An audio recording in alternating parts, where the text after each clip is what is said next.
and welcome back to the Dreamcast. I am your host, Denise Walsh. I combine science, scripture, and stories that will inspire you to dive deep, break through your own personal glass ceiling, and design a life of your dreams.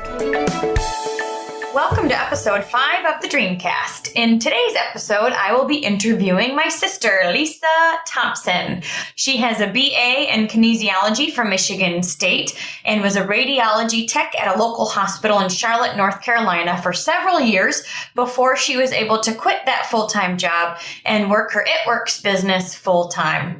She's been working her It Works business with me for about 6 or 7 years, and I have seen her blossom. She has a heart for physical health and nutrition and has been able to take that to a whole nother level this past year by being certified as a health coach. So I am really excited for you to get to know her and hear her story, not just because of the book knowledge she's learned this year, but because of her own personal testimony. What we put in our body absolutely not just impacts our physical health, it impacts our emotional health and everything that surrounds it. So let's get to the interview. Hi, Lisa. Welcome to the podcast. Hello. Thanks for having me.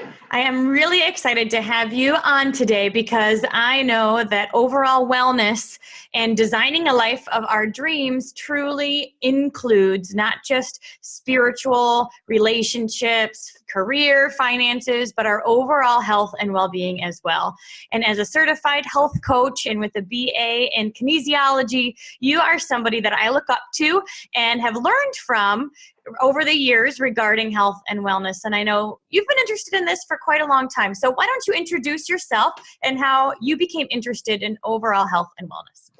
Yeah, well, growing up, I played sports, so middle school and high school, and been a runner since I was 13. So athletics and sports has always been an interest of mine. I didn't care so much about the nutrition aspect until much later in life.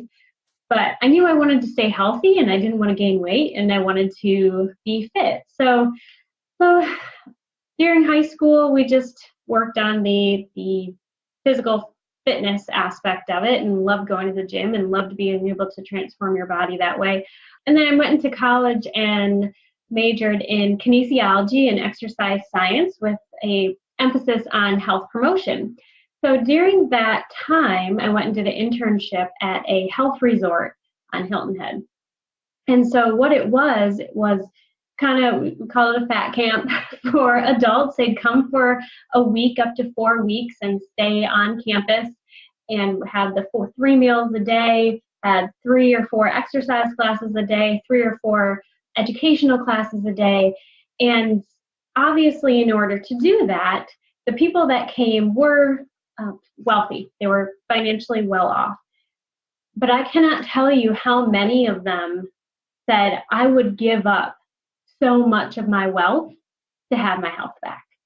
And so as a 21-year-old, that was something that kind of stuck with me, realizing that money can buy you things, but if you don't have your health, you don't really have much from there. So I graduated, did some personal training. As an adult, I ran half marathons, triathlons, including half Ironmans, and am now a certified health coach. So I've been in the health and wellness industry for 4 years, and my journey has changed from just the athletic side to more the nutritional side to more the wellness side of how what you do with your body and what you put in it makes all the difference in the world.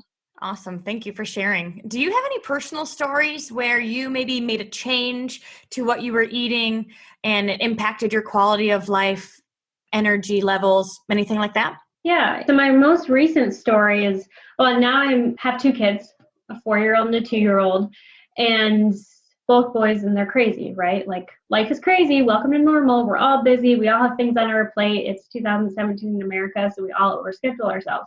And so I was just going through a time last year where you feel like a nutcase, right? You're running around, you're all over, you don't feel yourself.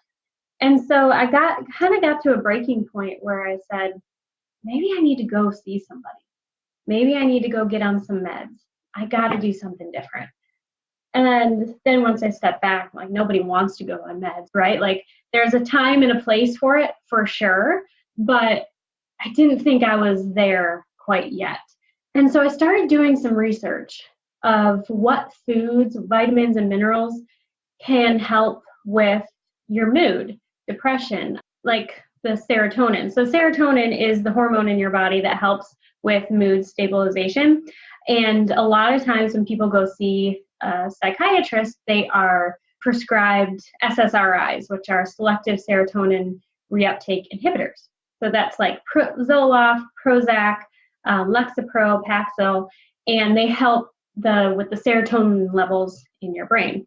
So what were some natural ways that I could increase the serotonin levels in my brain instead of going on meds? So I just started doing some research and realized that so many things that you can get via your diet and supplements that I already had access to.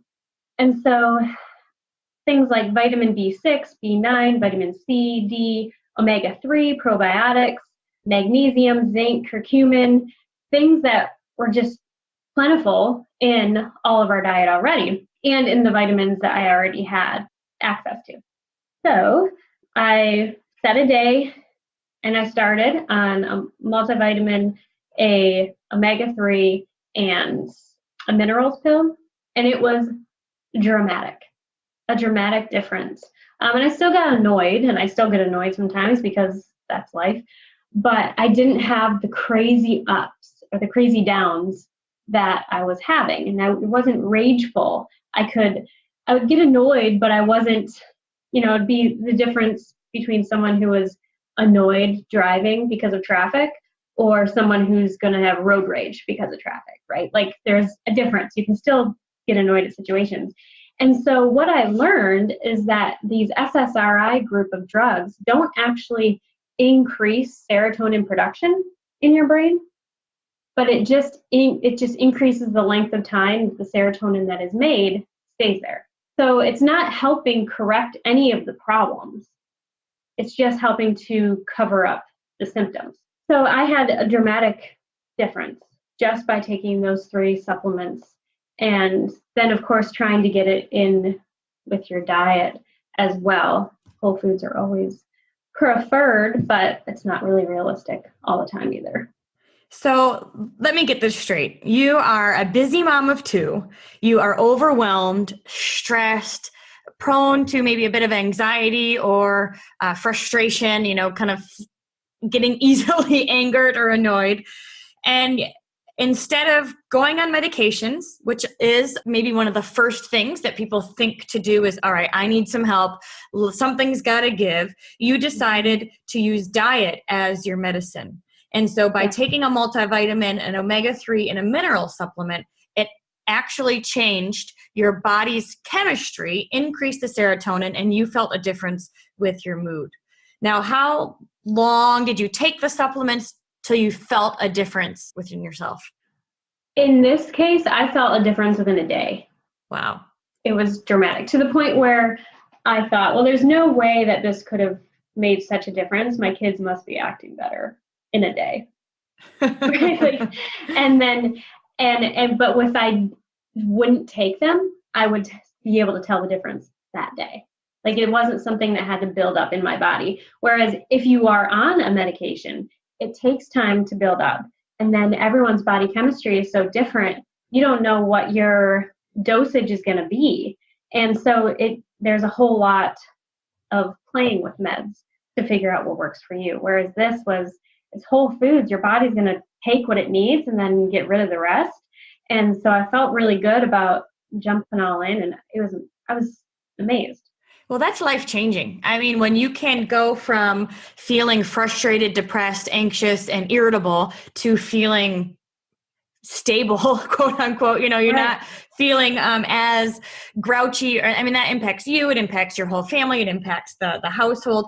And it sounds to me like that really triggered like the switch in your mind that said diet is medicine, and I can do so much more with my diet to impact every area of life. And so what else have you learned along your journey that's been really interesting or helpful? Well, I love the thought of like, you can either have pharmacy, PHAR, or pharmacy, FARM. And, you can go either way, both schools of thought. But one of the things that I've just really has been kind of blown my mind is the science of nutrigenomics, also called epigenetics, which is how your food influences your genes. So we hear all the time of, you have the genetic gene, or the gene for cancer, the gene for Alzheimer's, or the gene for diabetes. And that may be true to a point where you have, maybe a genetic predisposition to something, but it is so much about what your genes are exposed to whether or not things get flipped on or flipped off. We're all humans, right? We're 99% the same DNA, but it's our gut bacteria that is extremely different. And you'll hear doctors say different things, but I've consistently read that 90 to 95% of all illnesses can be traced back to the gut. So what are you putting in your gut, in your body, that will flip something on or flip something off? So that's food, but then it's also exposure to toxins, externally, internally, cleaning products, heavy metals, pesticides, herbicides, things that are on our food, pollutants, but that everything that we put on or in our body can turn on or off the genes that you already have. That's so interesting, because for a long time we were taught kind of Newton's law, just like gravity, like this is the way it's going to be. I was born this way. This runs in my family. And what you're saying, Lisa, is that we actually have a bit of control, maybe even a lot of control on what genes we may be predisposed to, but yet we have the ability to turn them on and off with how we feed and fuel our body. I read this recently, and it said that you can have the same cell. Let's say you take a cell out of your body, right? And you put it in a petri dish and you put it in an toxic environment. That cell is going to die. Yet you take that same exact cell and you put it in a thriving environment in a petri dish. That same cell is going to thrive. So if you think that we have the ability to change the environment in our bodies and the cells are going to respond accordingly, we really do have a lot more power than we used to think we did. Oh gosh, absolutely. Absolutely. Even things like stress, how stress impacts our body, inflammation, sleep. We're in a society of antibiotic usage. Well, if you do a whole round of antibiotics, it destroys your gut bacteria microbiome for at least a year, which what did they say? 80% of your immune system begins in your gut. So you got to fix your gut if you're going to fix everything else in your body. And your gut is obviously where your food goes. So your food can be your pharmacy, FARM. So let's talk about that. What are some ways that our listeners out there can fix or heal or impact their gut bacteria? Probiotics are one of the easiest ways, or fermented foods. However, the list of fermented foods are not high on my eating list, like sauerkraut. But yogurt can also, organic yogurt, high in bacteria, is helpful as well. A prebiotic, because your probiotic feeds the bacteria, but the prebiotic helps the environment be good for the bacteria that's in your belly. So exercise also releases nitric oxide, which is your body's internal pharmacy, and to help keep your blood vessels flexible, help keep things moving along, right? We don't want any blood clots. And so other ways to just increase non-GMOs, eat local, eat things that aren't made with pesticides and herbicides and flooded with antibiotics. So when possible, or if possible, the meats and dairy are kind of the biggest things to try and go organic on. And then there's like the dirty dozen vegetables. So things like apples, lettuce, berries, things that get sprayed with herbicides and pesticides and are harder to clean off. All right. So it sounds like sleep, stress, inflammation, gut bacteria, all of those things impact our overall health. But yet we have the ability to make a change because your diet truly is your medicine. So probiotics, prebiotics, yogurts, fermented foods, and then choosing organic when possible is a great start for people to take control of their own health and wellness this next year. Mm-hmm. Do you have any other tips for those that are interested in impacting their quality of life or maybe even their mood? One thing we hadn't really touched on yet that is a super simple change is just cleaning up some of your cleaning products.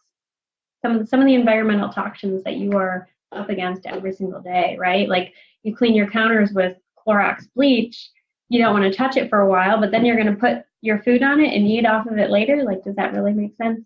So cleaning up some of the environmental toxins, because you ingest that ultimately, right? That goes into your gut and that's going to affect everything else. You know, I heard this recently, and I think it really pertains to health as well. But T.D. Jakes said there's a 60-year-old person inside of you praying that you make good choices today. And the choices that we make today with our health, our wellness, our emotional well-being, our physical well-being carries with us throughout the years. And so think of yourself at 60 years old, 80 years old, looking back over your life. And I challenge you to not have any regrets. Are you taking 30 minutes of day to move, to get your heart rate up, to exercise, not only for your stress, but for your health? And I mean, there's lots of benefits to that. Are you taking a probiotic? Are you taking care of your gut? Are you trying to eat as clean as possible? And when we say kind of the do's and don'ts, Lisa, can feel overwhelming to a lot of people. But I know one of your favorite quotes is healthy doesn't have to be hard. So what's one thing that they can do tomorrow to take action in this area? Figure out a goal. One little thing, tweak the diet a tad. Go to bed 30 minutes earlier. Have one more cup of water every day. Choose one thing, do it for 2 to 3 weeks, and then choose another thing. But it doesn't have to be hard because it's simple. Drinking more water a day, not hard. Going to bed 15 minutes to 30 minutes earlier a day, not hard, right? And maybe it's a habit change, and habit change can be difficult, but it's not hard. So taking the stairs instead of the elevator, parking at the end of the parking lot instead of trying to park up close. Just the little tweaks in life can really make a big difference. What's your favorite fruit?